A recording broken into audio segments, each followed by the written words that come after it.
INFJs are known as the quiet protectors, the gentle healers, the ones who give without asking for much in return. But what most people never see is what happens when that same INFJ has been pushed too far. They don't yell, they don't fight, they don't seek revenge in obvious ways. Instead, their silence becomes the weapon, and it's far more devastating than anything they could ever say out loud. Their revenge isn't loud or messy, it's subtle, calculated, and deeply psychological. The INFJ doesn't need to destroy you. They let you destroy yourself while they step back and reclaim their peace. And by the time you realize what happened, it's already too late. That's the silent revenge INFJs carry out, and it leaves people shocked, confused, and powerless. INFJs were going to break down the 8 silent revenge tactics INFJs use that no one sees coming, the quiet strategies that protect their soul while turning the tables on anyone who tried to break them. So if you've ever been cut off by an INFJ without explanation, or you felt the sting of their withdrawal, this video will finally explain why. Make sure you watch until the end, because I'll also leave you with a question that only true INFJs will understand. And if you're ready for more psychological insights like this, don't forget to subscribe to Brainy and join our community, The Disappearing Act. When an INFJ feels deeply hurt, manipulated, or betrayed, they don't usually explode in anger. They don't stage dramatic confrontations or create scenes that attract attention. Instead, their most powerful move is silence and absence. The INFJ's version of revenge doesn't need raised voices or accusations. It comes in the form of vanishing, emotionally or even physically, leaving people stunned by the sudden disappearance of their warmth. For those who have grown accustomed to the INFJ's empathy, their listening ear, and their emotional availability, this withdrawal feels like a shock to the system. One day you feel held by their kindness, and the next, it's gone, without explanation. It's not that INFJs want to hurt people by vanishing.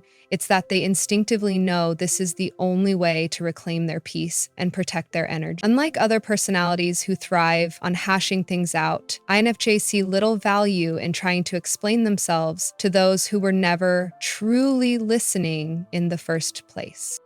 This disappearing act is more than just walking away. It's a psychological statement. It says, I don't owe you my presence anymore. I don't owe you access to my heart. And because it happens quietly, without closure, the impact lingers. The person left behind begins to question themselves. What did I do wrong? Why won't they talk to me? Why did they cut me off so suddenly? The silence becomes louder than any argument could be.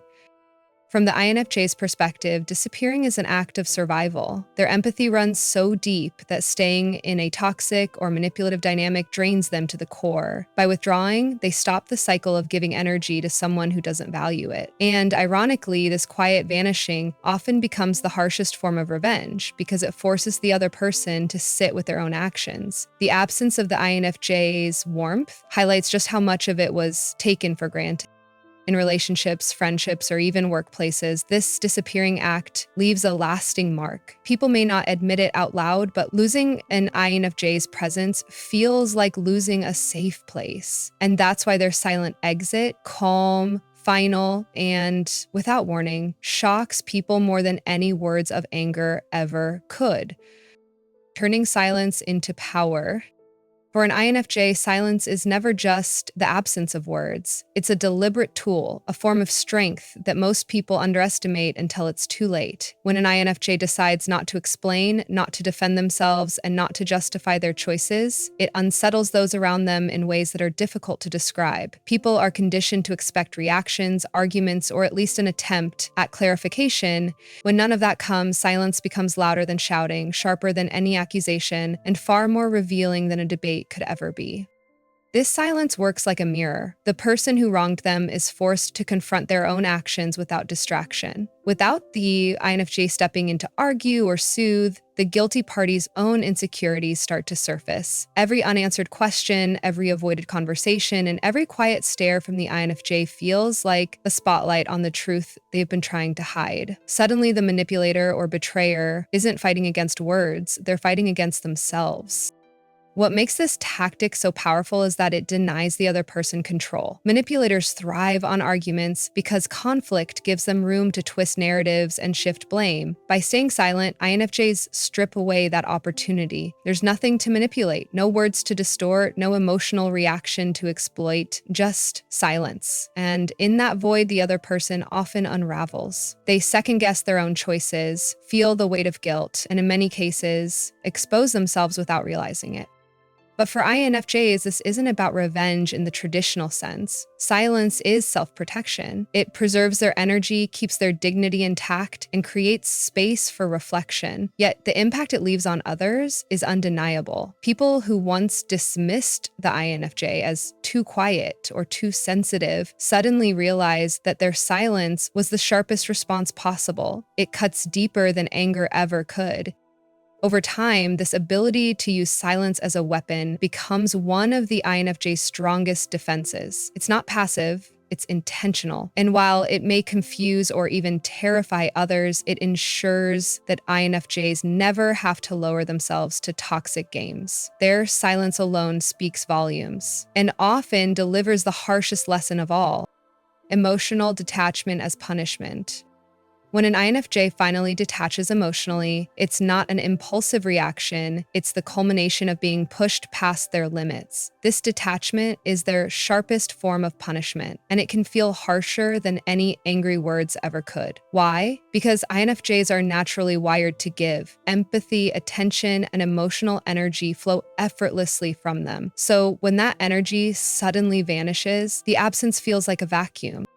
For people who are used to an INFJ's warmth, care, and willingness to understand, the withdrawal is jarring. One day they're receiving empathy and patience, the next it's gone. The INFJ stops asking how you feel, stops worrying about your well-being, and stops carrying the emotional weight of the connection. They go cold, not out of cruelty, but out of necessity. The detachment is their boundary, a signal that something has been broken so deeply that they can no longer afford to invest. What makes this punishment so powerful is its subtlety. There's no yelling, no dramatic scene, no fight to point fingers at. Instead, the INFJ becomes emotionally unreachable. Their eyes lose their softness, their voice flattens, their presence shifts from deeply engaged to distant and indifferent. And because INFJs are usually so attuned to others, this sudden lack of care feels like being cut off from an emotional lifeline. But the person on the receiving end, it's devastating. INFJs use this detachment not as revenge, but as survival. Carrying the emotional weight of toxic dynamics drains them to the core, and pulling back is the only way to reclaim their peace. But unintentionally, the silence and absence become a punishment, one that stings far longer than words. The other person begins to feel invisible, insignificant, and powerless, especially if they had once depended on the INFJ's empathy as a source of validation.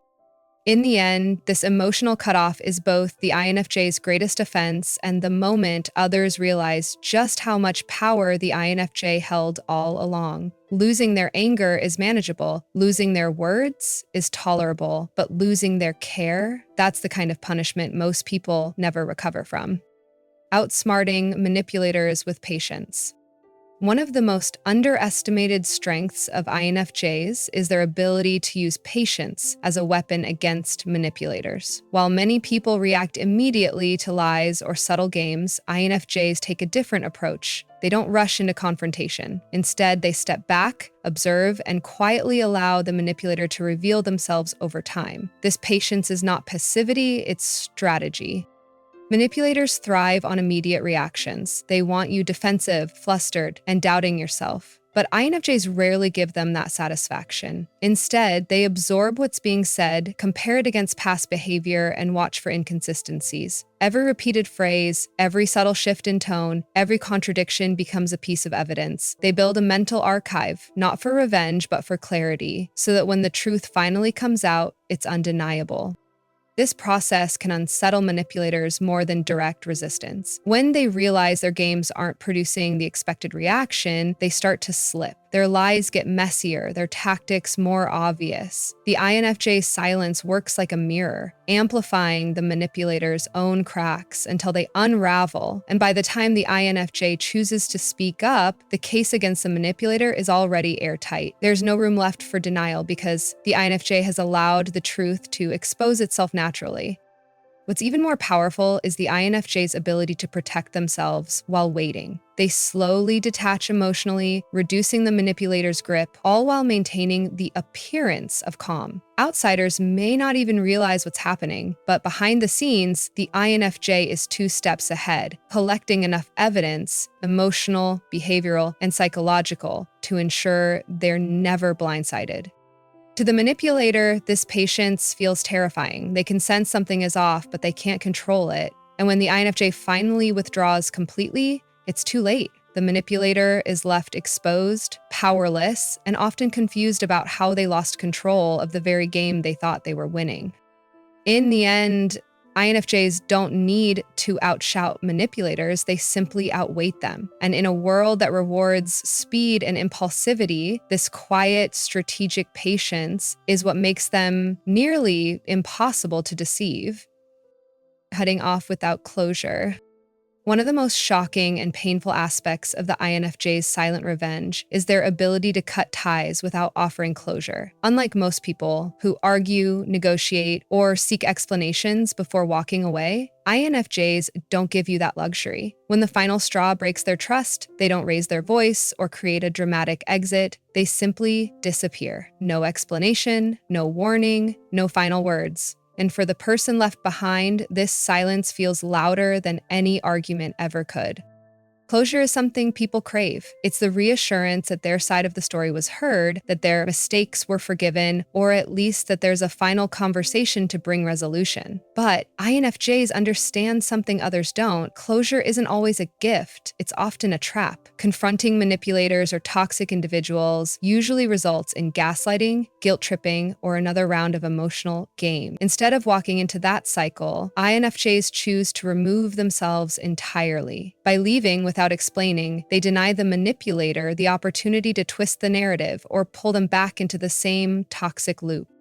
To outsiders, this may seem cold or ruthless, but for INFJs, it's self-preservation. They've already spent months, maybe years, absorbing the pain, questioning themselves, and giving second chances. By the time they decide to cut off someone, the emotional bridge has already burned in their mind. Explaining their choice feels unnecessary because, in their eyes, the other person already knows what they did. The silence itself becomes the explanation, and the absence becomes the punishment. This approach leaves a lasting impact. People cut off by INFJs often spiral with unanswered questions. Why did they leave? What did I do wrong? Why didn't they tell me? That confusion creates a power shift. The manipulator who once controlled the narrative is left powerless, haunted by the silence they can't manipulate. And unlike others who eventually circle back for closure, INFJs rarely return. Once the connection is severed, it's final. For the INFJ, this is the ultimate reclaiming of power. By walking away without closure, they protect their peace, save their energy, and ensure that their boundaries are respected. And for those left behind, the unanswered silence becomes the harshest form of justice. Thriving in silence. For INFJs, the most devastating form of revenge isn't confrontation, anger, or even exposing someone publicly. It's the quiet, deliberate act of thriving in silence. When an INFJ is hurt or betrayed, they don't waste endless energy trying to prove themselves or win arguments. Instead, they step back, rebuild privately, and focus on becoming stronger, happier, and more fulfilled, all without saying a word.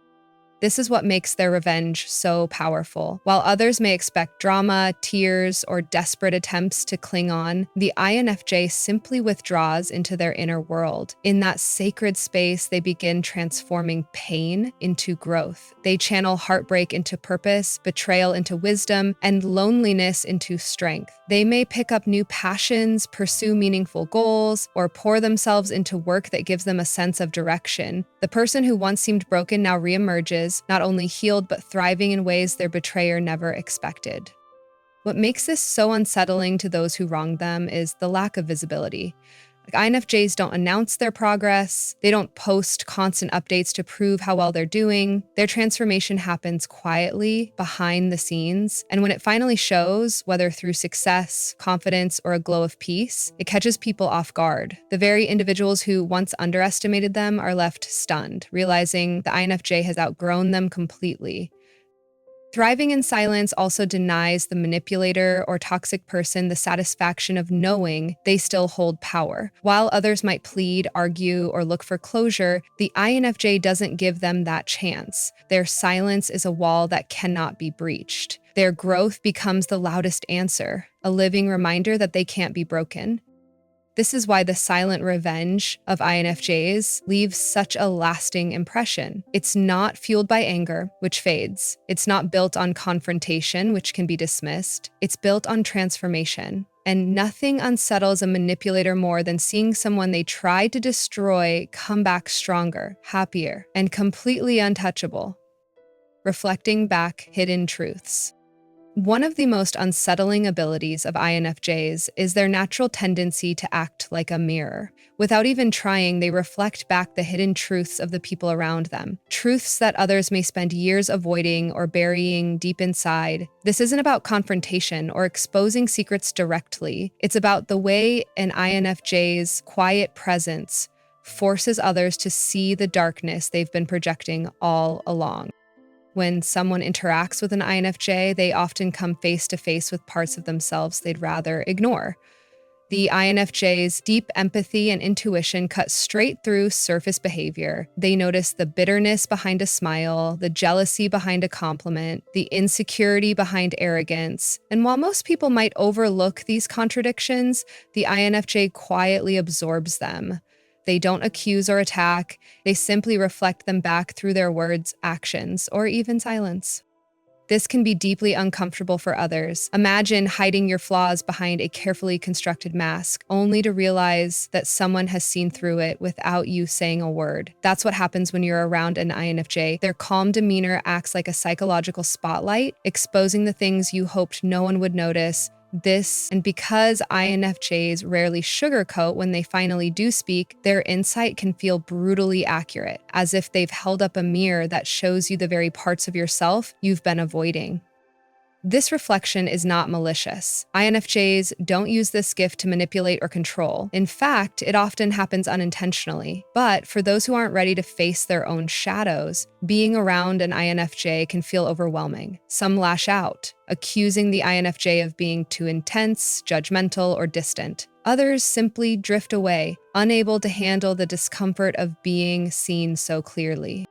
The irony is that this mirror effect is also one of the INFJ's greatest gifts. For people who are open to growth, the INFJ's ability to reflect hidden truths can be transformative. It forces self-awareness, encourages healing, and pushes people toward becoming more authentic. But for those who cling to denial, it feels like silent revenge, a reminder that no matter how carefully they hide, they cannot escape themselves in the presence of an INFJ. The final goodbye. If there's one thing people often misunderstand about INFJs, it's the permanence of their decisions once they've reached their breaking point. The final goodbye from an INFJ isn't loud, dramatic, or filled with ultimatums. It's quiet, resolute, and absolute. When an INFJ closes the door on someone, that door is locked forever. This is the ultimate form of their silent revenge, not fueled by anger, but by clarity.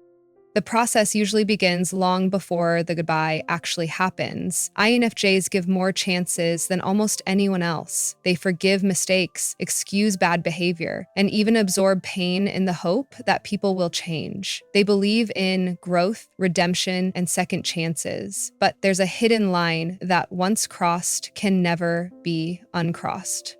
When trust is repeatedly broken, when their boundaries are disrespected one too many times, or when they realize someone has taken their kindness as weakness, something inside of them shifts permanently. This shift isn't emotional, it's psychological. An INFJ doesn't slam the door in a fit of rage. They simply decide, often silently, that the relationship no longer has a place in their life. They don't announce it, they don't warn you, and they don't ask for closure. They just detach. And when they do, there is no turning back. What makes this so shocking to others is how final it feels. One day you may think everything is fine, the next you realize the INFJ is gone, emotionally distant, physically absent, and completely unreachable. Calls go unanswered, messages are left unread, conversations that once flowed are replaced with silence. It feels like being erased because in the INFJ's mind, you no longer exist in their world. For many, this is more painful than an angry confrontation. People often expect yelling, fighting, or at least an explanation. Instead, they're met with nothing. The INFJ leaves them with their own thoughts, forcing them to sit in the discomfort of what they've done. That silence is the ultimate punishment because it provides no closure, no chance for redemption, and no way back. The final goodbye is not cruelty, it's self-preservation. It's the INFJ saying, I've given all I could and now I choose peace over pain. Their revenge is not in hurting others, but in choosing themselves fully and never looking back. So here's the truth about INFJs. Their revenge is never loud, never chaotic, never messy. It's silent, calculated, and permanent. From their sudden disappearing act to their unnerving use of silence as power, from their cold emotional detachment to their ability to quietly thrive without you, an INFJ's revenge doesn't leave scars you can see, it leaves questions you'll never stop asking yourself. And that's the most devastating part. They don't destroy you with anger. They destroy you by refusing to acknowledge your existence. By the time you realize what's happened, they're already gone, rebuilding, thriving, and proving you wrong in ways you'll never have access to again. Now I want to hear from you. Have you ever been on the receiving end of an INFJ's silent revenge? Or maybe you're an INFJ who's had to use it yourself. Share your thoughts and experiences in the comments. Your story might help someone else understand what they're going through. If this resonated with you, don't forget to like this video, subscribe, and turn on the notification bell so you never miss the next deep dive into the psychology of INFJs. Because trust me, we're just getting started, and the truths ahead might shock you even more.